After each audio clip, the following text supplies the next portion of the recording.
আমরা সপ্তম শ্রেণীর ইসলাম শিক্ষা বইয়ের 22, 23 এবং 24 পৃষ্ঠার অনুশীলনীর যে প্রশ্নগুলো আছে সেগুলোর উত্তর নিয়ে আলোচনা করব। আমাদের আগের ভিডিওটিতে নান্নু কমেন্ট করেছে, থ্যাঙ্কস, ওয়েলকাম নান্নু। 22 পৃষ্ঠার অনুশীলনীর প্রথম যে কোয়েশ্চেনটা বহু নির্বাচনীতে আছে সেটা হলো মহান আল্লাহকে একক সত্তা হিসেবে বিশ্বাস করাকে কি বলে? এটা হলো গ, তাওহীদ। এরপর দ্বিতীয় কোয়েশ্চেনটা হলো শিরকের মাধ্যমে মানুষ, এটার অ্যান্সার হবে খ, 1 ও 3, অর্থাৎ আল্লাহ ছাড়া অন্য কিছুর ইবাদত করে এবং অন্য সৃষ্টির কাছে মাথা নত করে। এরপর 3 নম্বর কোয়েশ্চেনটা হলো এই যে এটা, এখানে অনুচ্ছেদটা তোমরা ভালোভাবে পড়বে। সাকিবের এ কাজটি কিসের শামিল? এটা হবে ক, কুফরির। এরপর দ্বিতীয় কোয়েশ্চেনটা হলো সামির বোঝানোর বিষয়টি হচ্ছে, এটার অ্যান্সার হবে খ, 2 নম্বর ইমানি দায়িত্ব পালন। এর পরবর্তীতে সৃজনশীল প্রশ্ন দেয়া আছে, দেখো এখানে একটা। এরপর 24 পৃষ্ঠায় আরো একটি প্রশ্ন দেয়া আছে।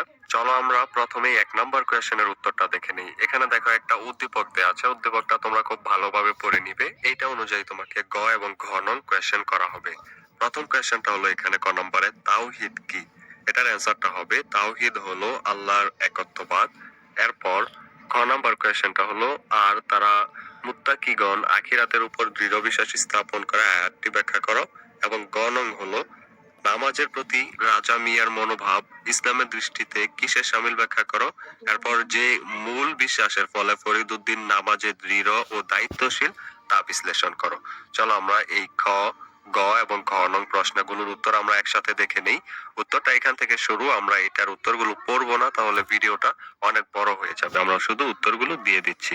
এখান থেকে উত্তর শুরু, তোমরা ভিডিওটা অফ করে করে দেখে নাও।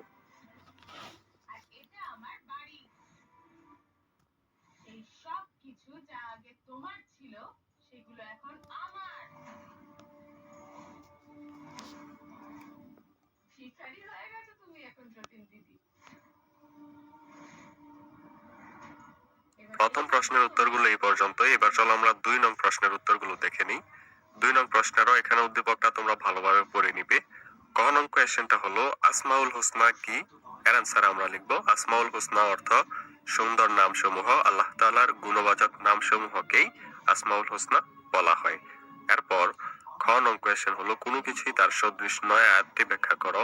এরপর গ নং হলো আল্লাহর যে গুণের ভয়ে বিচারপতি জাকারিয়া সাহেব ভীত থাকেন তা ব্যাখ্যা করো। এবং ঘ হলো আল্লাহ সাবুরুন গুণের সাথে বিচারকের গুণের সম্পর্ক বিশ্লেষণ করো। চলো আমরা এই খ, গ এবং ঘ নং প্রশ্ন তিনটার উত্তর একসাথে দেখে নেই। উত্তরগুলো এখান থেকে শুরু, তোমরা ভিডিওটা পজ করে করে দেখে নাও। আর আমি সহ্য করবো না এসব। চলো এখান থেকে মা।